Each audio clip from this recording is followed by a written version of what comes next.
My wife says that if you don't tip at Shake Shack, they make it more expensive per item, so we're about to find out. Oh, I freak out. Oh my god! Jamie. Oh my god! Oh my god! According to a follower who worked on an oil rig out in the Gulf, he said there are things living or moving out in the open ocean that don't show up on any maps, sonar, or any type of training manuals. This might actually be one of the biggest wastes of money ever. Saudi Arabia's infamous city in the desert has now been called off because it turns out the real price tag was way higher than they expected.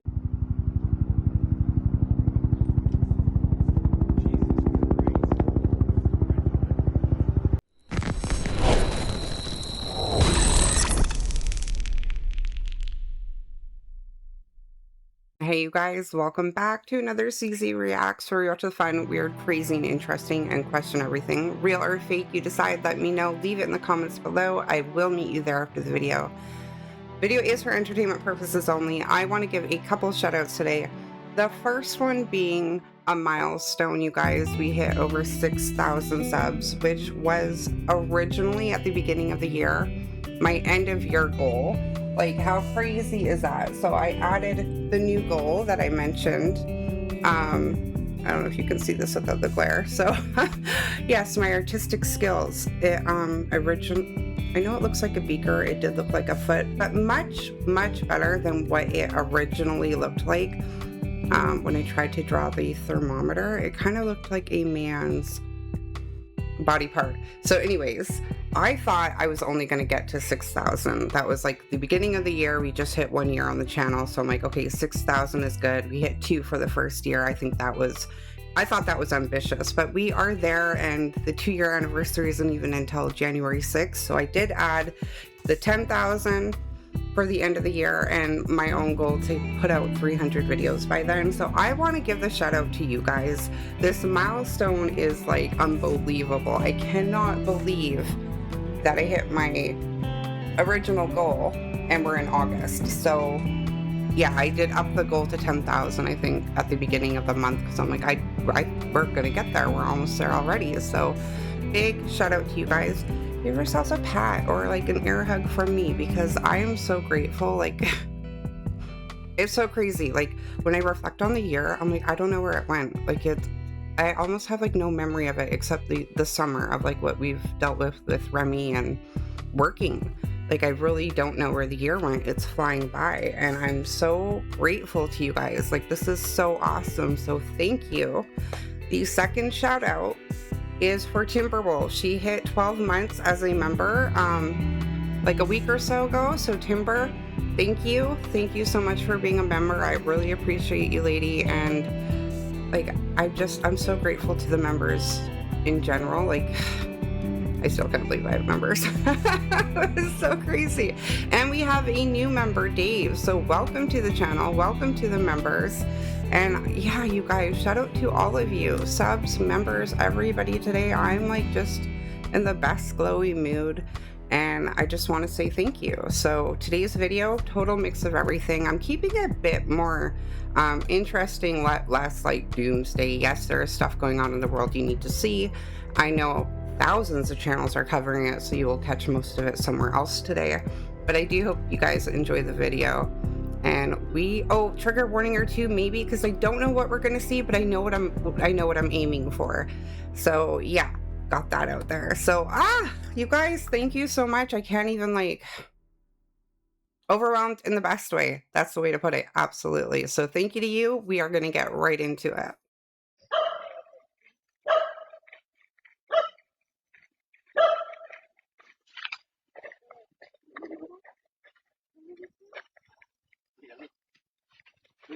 Is it a tiger?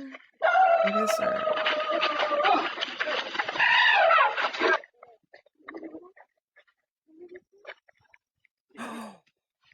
Oh my god. That'd be so scary.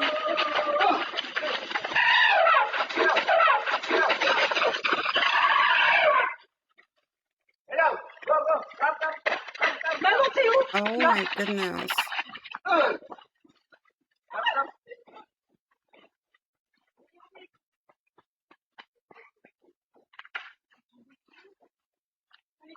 It is so easy to forget like what other people deal with as far as wildlife. That I was not expecting an elephant. Like that's crazy.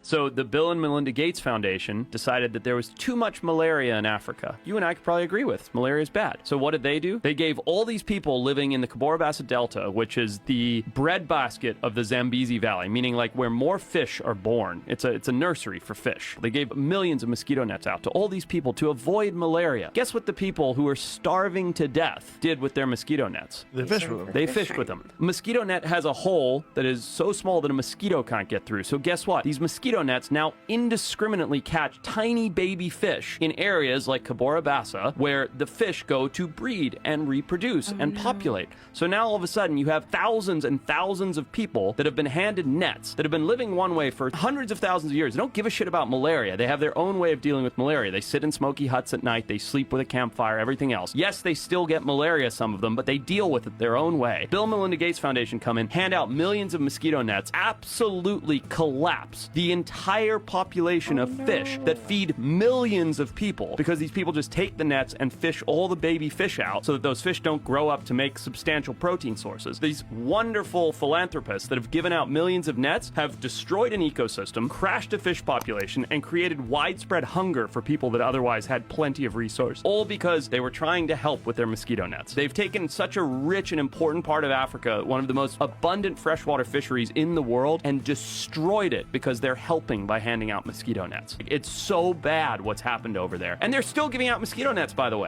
But do you blame the foundation or do you blame the people who fished it out? You know what I mean? Yeah, they wouldn't be able to do that without the nets, but you know what I mean? Like I don't even know the word I'm looking for. Let me know your thoughts on that. Can video this in case I fall to my death. You know. Fucking hell. Oh shit. Oh, this is creepy. Oh, is it really far down? Oh, there's a human. Oh, there's a human. You're right there? No. You said no. Climb from the bottom. Why? I'm an idiot. Yeah. I didn't want to stay. Are you sure are you on your own? Yep. Right, well don't fall please, because I've got my video going and I don't want to get your death on Please, I'll camera. get famous. I'm going to let you come up seeing as you've climbed the whole way. Hey, well done though. Thank you. I'm shitting my pants. I'm not good with heights. You could have fooled me, you've done a good job there. Well done. Fuck me. Dude. That's fucking still like this. Why did you do it then? I don't know. ADHD. Well, you've done it now and you survived. Oh my goodness. You've got any alcohol in your bag? I don't drink. Oh, you could have celebrated. With a champagne cork. Oh, my legs are still. Sorry, I can't leave him. Go on. You've done it. He's so I've been here like 10 minutes ago. What? I went up to the left. There's like, oh, there's people up there. And I have a look. Halfway through, I noticed like, you're not going down. Nobody's going that way. No. If you go right the stairs. I did that. Went up, went down, and I come back this stupid way. Fuck you. Hey, well done. At least you're alive. Yeah. Imagine going fishing with your follower, following a fish underwater, and then suddenly realize you can't find your way out. That's exactly what happened to 31-year-old fisherman Erasto Crisanto Valdez. On July 23, 2026, Erasto went fishing with his father at a cenote in San Francisco La Paz, area of Santa Maria Chamalapa, Oaxaca, near the border of Veracruz. Erasto entered the water with his fishing equipment, including an oxygen tank and a harpoon, and this is where everything went wrong. According to Erasto himself, while underwater, he spotted a robalo, a snook, and began following it deeper into the cenote. But when he finally tried to turn around, he couldn't find the exit. Erasto searched and searched for a way out, but he couldn't remember where he entered. And remember, this is not like you're swimming in a normal pool. This cenote contains underwater caves and passages, and some areas reach extreme depths. Erasto said that when he realized he couldn't find the exit, he went into shock. He continued moving through the underwater cave system, and somehow he ended up in an area that he even says he can't explain how he reached it. Eventually, Erasto found what essentially saved his life, an air-filled chamber inside the cave. He was now trapped deep underground, surrounded by darkness, but he could breathe. Meanwhile, his father had made it out and realized Erasto wasn't coming back. A massive search began. Divers initially descended around 45 meters. Later, teams went into 60 meters. Then something was discovered deep inside the cenote, which was Erasto's harpoon. Reports place that discovery roughly 65 to 90 meters deep, depending on the source, of course. At that point, rescuers knew that he had traveled extremely deep into the cave system. The Mexican Navy eventually conducted dives exploring areas, reportedly reaching 120 meters, but they still couldn't find Erasto. Days passed and Erasto was still missing. He remained inside the air chamber in complete darkness, without food, drinking the water from the cenote and praying. Now, Erasto said that it felt like it was 3 days that had passed, but in reality, it had been missing for 15 days. Then specialized cave divers entered the cenote, and against all expectations, they found Erasto alive. After approximately 2 weeks trapped deep inside the underwater cave system, Erasto was finally brought out and taken for medical attention. And when asked what did he do while he was trapped down there, Erasto said, "I prayed." He prayed for God to give him an opportunity to live, and somehow he made it out. Wow. This is an incredible story. 15 days trapped inside a cenote to be alive. That's That's a miracle. insane. Let me know in the comments. What do you think? That is amazing. Like 15 days. I don't know why I heard 5 in the beginning. But usually, like with a water rescue, do they continue searching that long? Like, I don't know. Shout out to the divers and the rescue teams who didn't give up. Like, holy cow. I love this story. Like, God is so good. I love this story. My wife says that if you don't tip at Shake Shack, they make it more expensive per item, so we're about to find out. What? I don't know.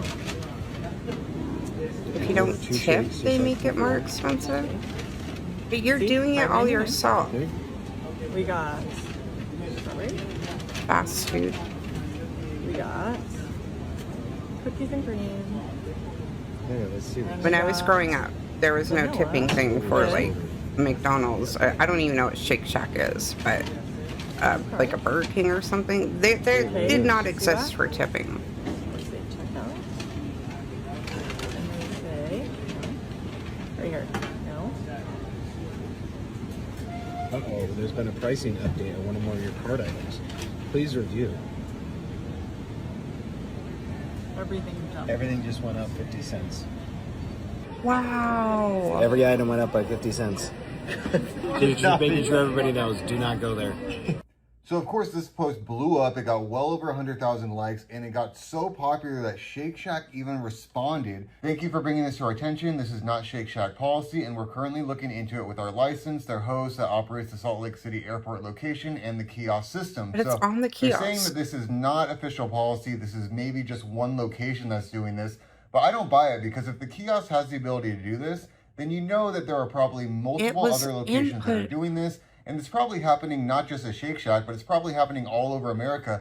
Just think of how many locations that you're ordering from and you're not seeing the screen. It just automatically happens in the background.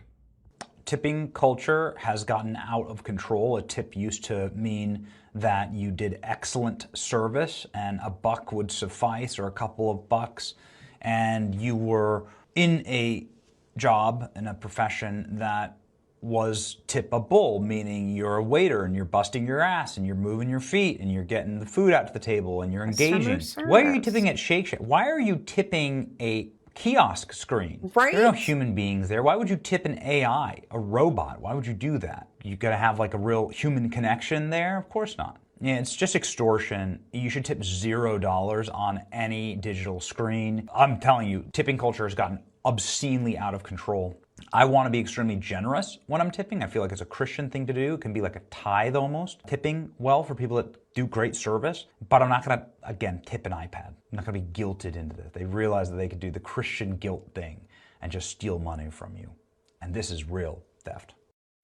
But that's the thing. When you hit no tip, it makes your items more expensive anyway, so they're guaranteed to get something. Like, that is absolutely nuts. And if it's been implemented in the kiosk, somebody had to implement that program into it. So what are your thoughts on that? They said they didn't know, but having it's implemented, somebody had to do that.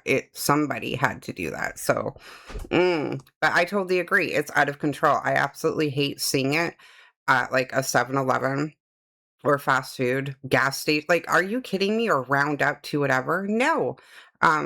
Like, no. I'm sorry. I'm with him. Services that earn a tip, sure. But I'm so over. And I know people go, well, you don't have to tip. Okay, but they hit no and their items went up the price. Like, that's wild. That's wild. That's stress itch. Moving on.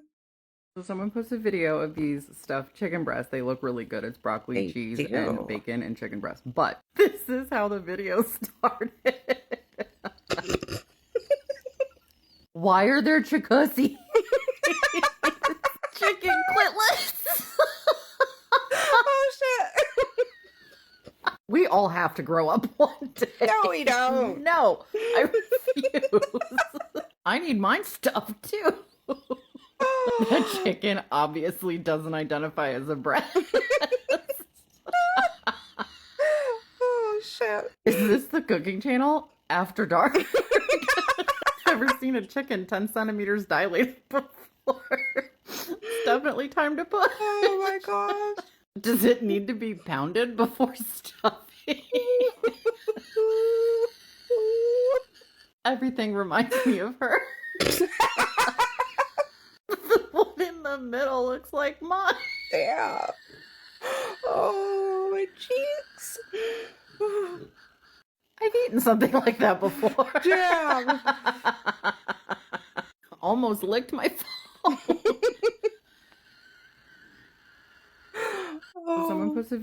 You want some fruit, honey? Yeah. Let me go sell the car. And here we go.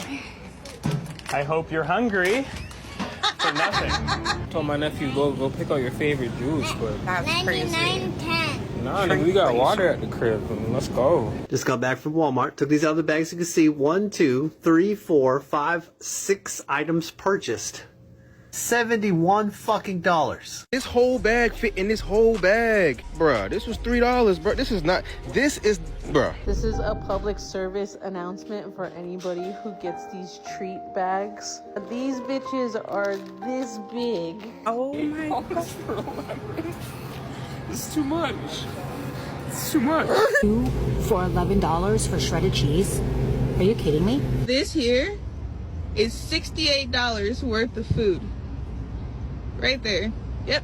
This is why I can't shop at Publix anymore. $4.69 for Publix bag of rice. I wanted to buy cook a roast this weekend, but look at the prices. $35. I know they lying. $13.99 Wow. for a goddamn watermelon. I know they lying. Okay, so my husband picked up this Coke can, and it's suspiciously light. He was ready to enjoy his Coke for the game. Let's pour it and see how much is in there. No way. A little light, Coke. A little light. This is actually crazy right now. So I'm in Walmart, and look at this. Oh, air.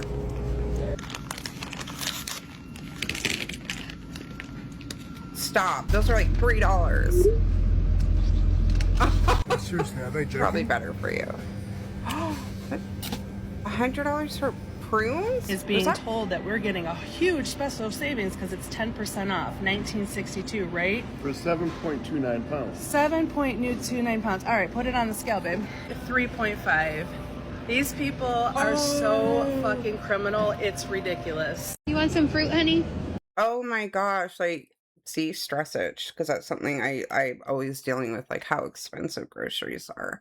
Holy cow. The soda one, though, I got a case of soda. I think I did a short. Yeah, there's a short put up where I was putting them away in the fridge, and I had one can completely empty, so I don't know what's going on with them, but these prices are insane. Are they comparable to where you guys live? Let me know. I feel like some of them were absolutely shocking. But like, look at like the 90s. Do you remember how long those receipts used to be? They used to be like so big. And then you'd have so many groceries. And now, so short. I just, wow. I'm about to ruin your day. So the white-tailed deer is considered to be very docile, I should say. Scientists have discovered a somewhat dark secret about the eating habits of white-tailed deer. They set up a trail camera and they watch these white-tailed deer on a body farm. Yes, a death farm, where people put dead bodies to study how they decompose. And while deers are mostly known to be herbivore, they actually eat a lot of like twigs, fruits, alfalfa, and, grass. They recently discovered that deer will also chew on the remains of humans, including flesh and their bones. This is a human rib bone that had been chewed on by a deer on camera, and they're studying the effects after that. There are many pictures of the deer eating a human body on the body farm, and they've actually discovered that deer will gladly eat baby birds, along with fish, dead rabbits, and other dead carcasses that they come across. And we didn't know that this happened really before this. Really spooky to find out before bed. Okay, show of hands. I did not know this. I am today's years old finding this out.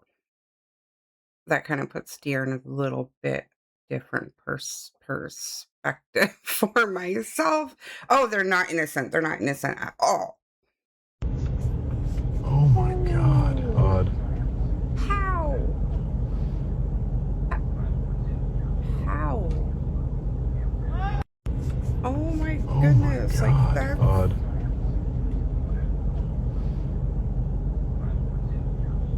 Like, frame that picture? Like, millions of people have their blood drawn. For many, it's a stressful, uncomfortable, and challenging experience. Also, hospitals and labs worldwide face growing pressure from staff shortages. Vitestro introduces Aletta for autonomous blood collection. Oh Aletta no. is CE marked and already in European hospitals. A trained supervisor can oversee up to 3 devices. The patient inserts a cartridge with labeled blood collection tubes and confirms their identity on the interface for patient identification. The patient starts the procedure. A green light indicator guides the patient for correct arm placement. Aletta uses a combination of near-infrared and ultrasound to identify a suitable vein and will not attempt a venipuncture unless one is found. This approach allows Aletta to successfully puncture almost every patient, regardless of skin tone, body type, or challenging veins. Using Doppler ultrasound, Aletta also accurately distinguishes between veins and arteries. Once the optimal vein is identified and stabilized, the needle is inserted with sub-millimeter robotic precision. The needle is not visible for the patient, helping them feel calm and confident. The patient cannot see or feel the tubes filling and being changed, making the experience more comfortable. Once complete, Aletta removes the needle and applies a bandage. The blood draw for this patient was fast, precise, and comfortable. Aletta now automatically prepares for the next patient. Aletta brings automation, precision, and comfort together. It's redefining the standard in blood collection. I don't even know how I feel about that. I was just thinking, like, how many people here are or have been a phlebotomist or know somebody who has a family member. Like, seeing that already flowing out is kind of crazy. I mean, I know we're living in an era, in an age of AI, but starting to see it come out and like having something to look at is just, I don't know how I feel about that. Like, we're so short-staffed everywhere in every like medical field, so it's possibly a good thing, but at the same time, are they still going to have people who went to school for this or took the courses? Or are they just taking over everybody's job, right? So I don't know how I feel about this one. I don't know.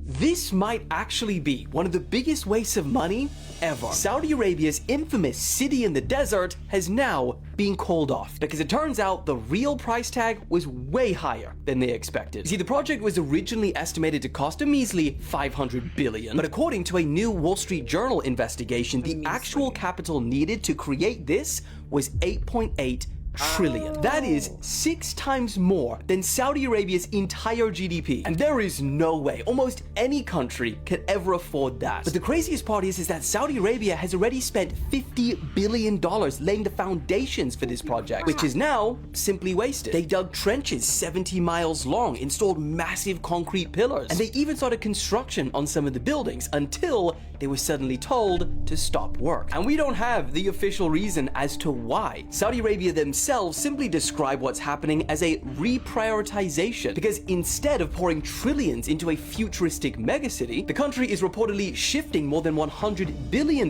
into, you guessed it, AI. But here's the part that absolutely baffles me. When they announced this project, almost every expert in the world said that this would not work. So why did $50 billion have to be spent for them to come to the same conclusion? Well, the Wall Street Journal described it as a dance of mutual delusion. It was a project where truth simply couldn't be told. MBS had fantastical views of what Neom should be, but the people around him wouldn't tell him it was impossible.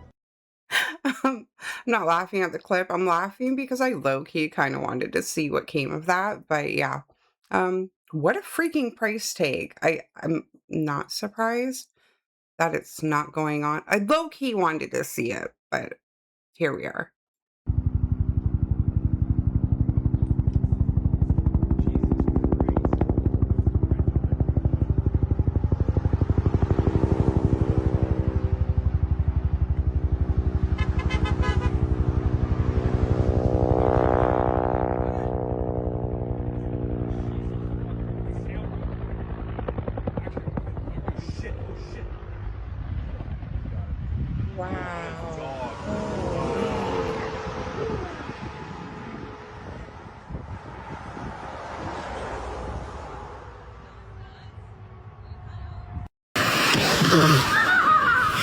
I remember those. That dolphin just threw a fish at me. Yeah. Let's start with the laughter. Everyone is 50-50 with it. Some people says it's someone that was on the dock, and some people say it was a dolphin. I'm going to say it was a mermaid. Dolphins have all types of ways of catching their food, and I can't see why everyone can say it's a dolphin, but a lot of time mermaids are with dolphins, and these are a few pictures that I was able to see. In this picture, it's 2 of them. I see pale skin, arms, black hair to eyes and a nose. Each mermaid has the same thing. She's turning around. Here's fingers. Everything went so fast. You really have to watch the video to see it, but if your brain is not there, you're not going to see it, so that's why I'm here to make you see it. I don't know what happened in the beginning of the video. Only thing we could see is when he started recording, because clearly it was some activity for him to pull out his phone, because they saw dolphins. Why this mermaid show this activity? Probably it was just being playful. I tell you guys, if you watch my videos, there's all different type of creatures in the water. Some are mermaids, some are sirens. They look different, just like humans, and they're different in many ways. Okay, I was not expecting the breakdown. Or we saw this like a week ago. I don't even know. Like, I saw fingers or something. I need a moment. Let me know what you guys think. We literally just saw like the normal clip like a week ago or so. Like, oh my gosh. Yeah, I'm gonna move on, but I think I see mermaids. I think I see mermaids. What is that? Hello? Please don't answer back. Don't be a Meg.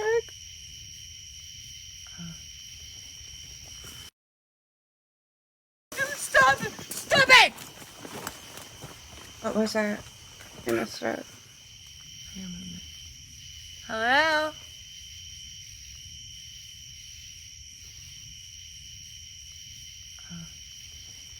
I see eyes. Oh, I totally saw something right on the corner of the field. Oh my gosh. I didn't even see the feet. I was looking at the eyes. Oh, it's running right at her. Oh my gosh, I have goose pebbles. I am covered in goose pebbles. Oh no. No, stop it! Stop it! Oh. Oh my gosh, that channel was recommended to me in a live a while back, Real D's Dark Adventures, and oh my gosh, I don't know how this girl does this. She goes out and catches stuff all the time alone, and that was, what was it? I don't know. Like, I don't know what she caught, but that I'm covered in goose pebbles. That one was crazy. Definitely saw eyes, and I didn't even notice the feet till she pointed them out. Like, that was readouts. Oh my gosh. Okay, you guys, let me know what you think it was. Oh, I freak out. Oh my god! Jamie. Oh my god! Oh my god! Babe. Yo, what the fuck, bro? I'm in a fucking elevator, oh, bro. Oh no. No. What the fuck, bro? No. Oh, what the no. fucking dance? Yo. Oh my gosh.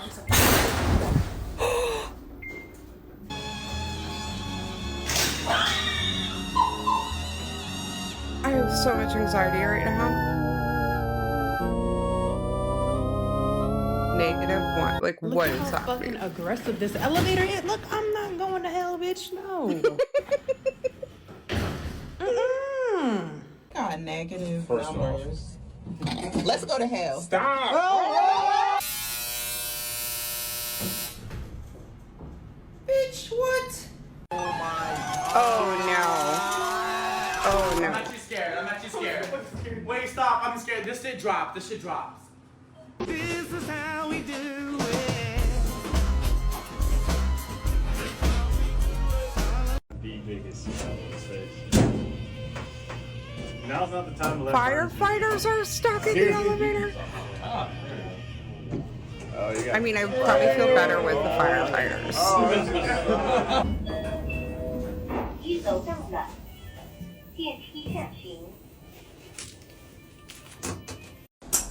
Y'all, look at what this thing freaking does.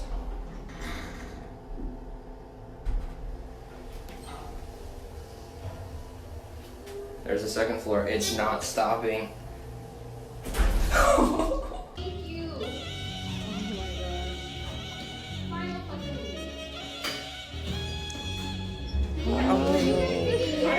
This elevator opens sketchy as fuck again. No. Yeah, fuck that. Fuck that. Okay. Oh! Wait, what the fuck happened? Wait, what the fuck? Hey, we're stuck in the elevator. Can you go press the button and see if it'll bring it up? Or go find somebody? No. Oh my god.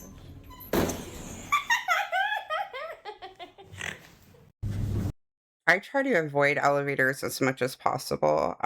Sometimes it's difficult with my back and knee injuries, but I'm always thinking, like, if something catastrophic, is that how you say that? I'm going to stick with that, happens, I feel like the people in the elevators, just out of chaos, are the last people being thought about, you know? So that alone, I guess I live in a little nightmare bubble, but maybe it's like the right way to think bubble. I don't know. Let me know what your thoughts are on elevators. Like, also, I don't live anywhere where the buildings are super tall, so yeah. I guess that's a saving grace. But I would lose my marbles in all of those, for real. Right, have you seen this? This woman, Edith Murphy, posted on Facebook, how do you delete someone off Facebook from school? That you do not like. That you do not like. Someone's replied, hi Edith, Facebook patrol here. To delete someone you do not like, click reply. Type at and the person's name. Oh no. Click their name when it appears. Then press enter. No. Sorry. You'll then be asked if you want to delete them for a few days or permanently.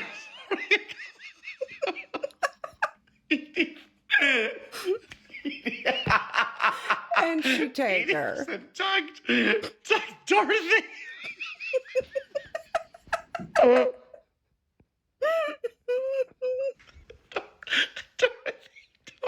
Dorothy replied, Edith. Oh my God, Lori, this can't be real. It can't. Edith, how are the kids? Get them off Facebook immediately. Oh, keep them on there. Oh, I wish that one kept going. I love the Facebook ones. They're so real, right? They're so good. According to a follower who worked on an oil rig out in the Gulf, he said there are things living or moving out in the open ocean that don't show up on any maps, sonar, or any type of training manuals. Now, this story was sent to me by a guy named Tyler, and according to him, he spent almost 4 years working offshore on an oil rig out in the Gulf. And he said before taking the job, he expected the typical things like storms, equipment failures, long shifts, isolation, missing his kids. But what he never expected was to be genuinely afraid of what was beneath the water. Not, more than any other normal person is of weird things, right? But Tyler said one of the first things that you learn while working offshore is that the ocean at night has a whole different feel to it. And anybody that was in the Navy or been on a cruise ship, because once the sun disappears, you're standing on a steel platform hundreds of miles from land with nothing around you except that black water stretching out to the horizon forever. No lights, no roads, no houses, no noise, just complete darkness and silence. And according to Tyler, after midnight, the ocean almost seems to come alive in its own creepy way. The first strange thing that he noticed happened during his second month while working out there. It was around 2 a.m, and he had stepped outside during a break to smoke a cigarette and watch the waves go by. And that's when he saw it. It was a light deep beneath the water. Not like bioluminescence or not like a reflection of anything. He said it was a single bright blue light moving quickly beneath the surface.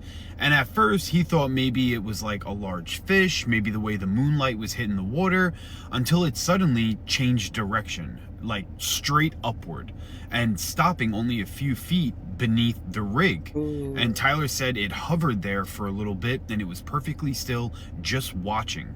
And then it shot off into the darkness faster than anything he'd ever seen move underwater like that. And he later had asked one of the older workers about it, and the man simply just laughed at him and said, "Oh, so you've seen them?" And Tyler was like, what? Like, what do you mean? And the older worker just shrugged it off and he's like, well, it just depends on who you ask. Some call them spirits, others call them the visitors. Most of us just don't talk about them. He's like, you'll just learn to just deal with it. And at first, Tyler assumed they were maybe messing with the new guy. It's pretty typical, until the noises started. And he said around 4 a.m, they'd occasionally hear sounds coming from below the rig.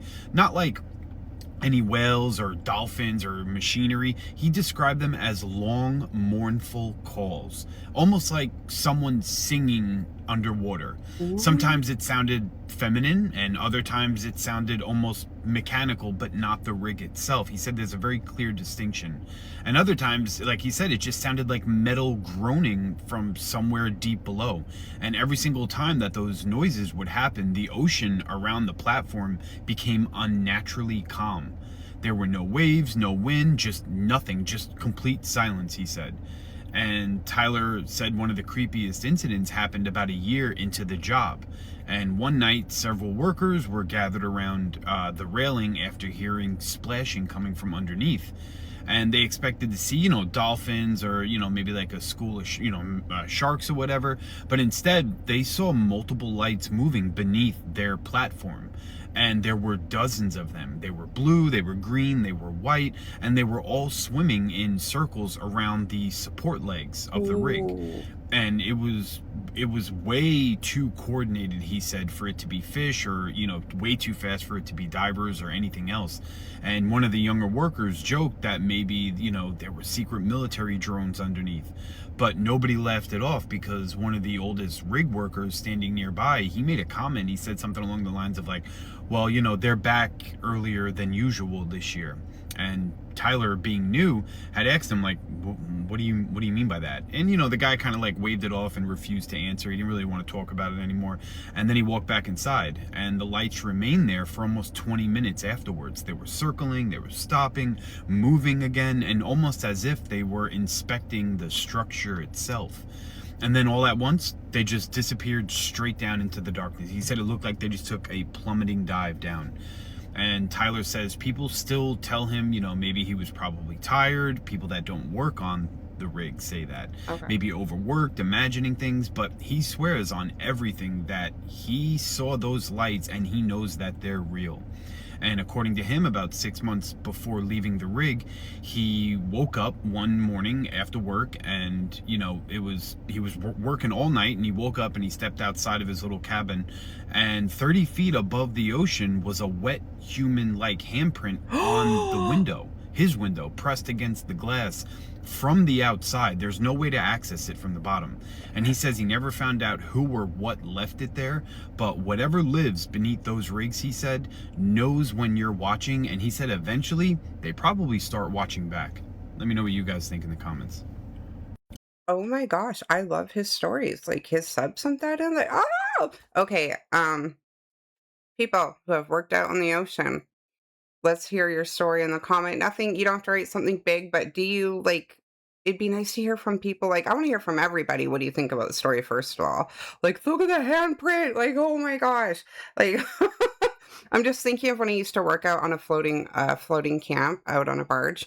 And I'm thinking of even the lowest windows to get a handprint. Like, that's impossible.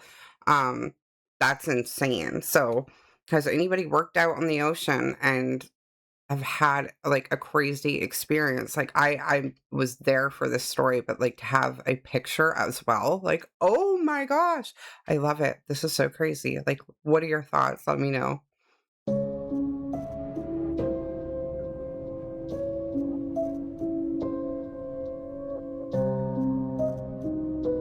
I ran this photo through a few AI authenticator apps, and a few of my trusted friends who are in this space have all taken a look at this photo, and they've all said that it's probably real. Now, the story behind this one is that a man in, I think it's Colorado, is either Washington or Colorado, one of the two, they went to the bathroom middle of the night, so they had, you know, a phone light on, and they felt something was amiss, and so they snapped a photo, and lo and behold, he had a visitor the whole time. As far as I know, it was just kind of this weird staring back and forth thing, but when the man had gotten off the toilet, this thing ran off into the night. So, I mean, I guess he's safe. So, but wow, that's if this is real, it's a damn good one. Okay, so it's an outhouse. I could see what the picture is now. Oh my god! Like, you're on the toilet. Who needs an X-Lax at that point? Like, I'd be stuck there, no getting off. Like, my body would work against me.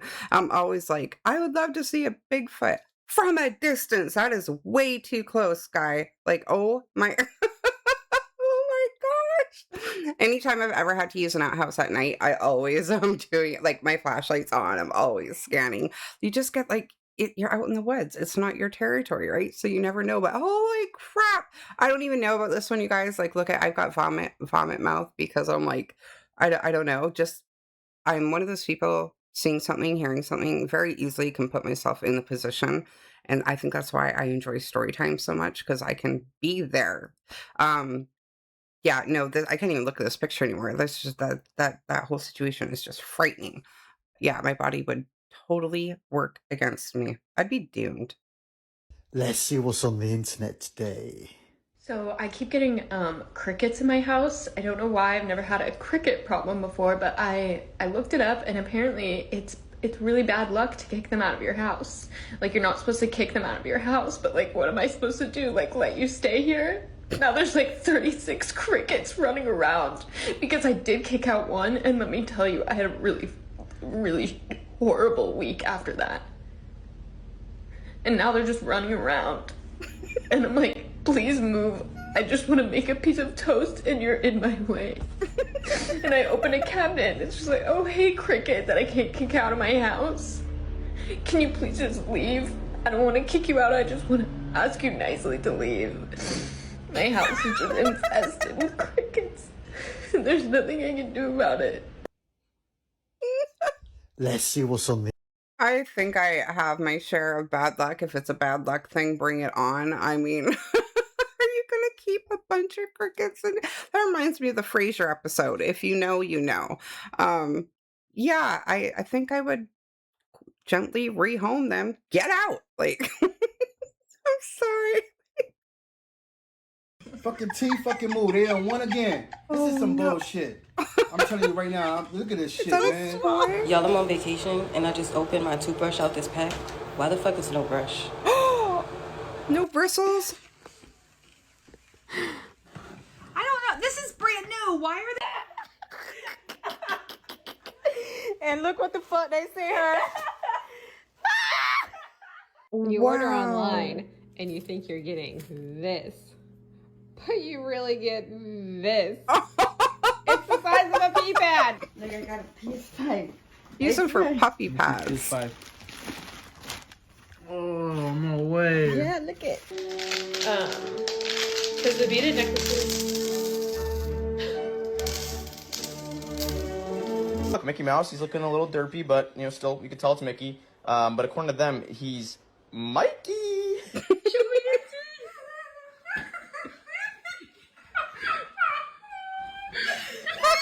Fucking T fucking move. They on one again. This is some bullshit.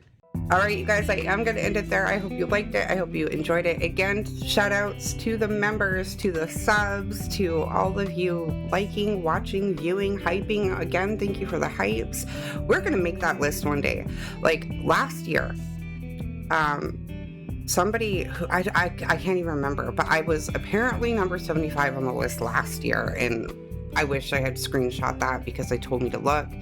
So we are going to make the list. We are going to catch it, and we are going to post that one day for sure to make the hype list. But you guys, I just appreciate everything, everybody so much. This channel is growing so fast, and I'm really grateful. Like, I love doing what I do, and I love that you guys love it. So we're just like a big lovey group right now.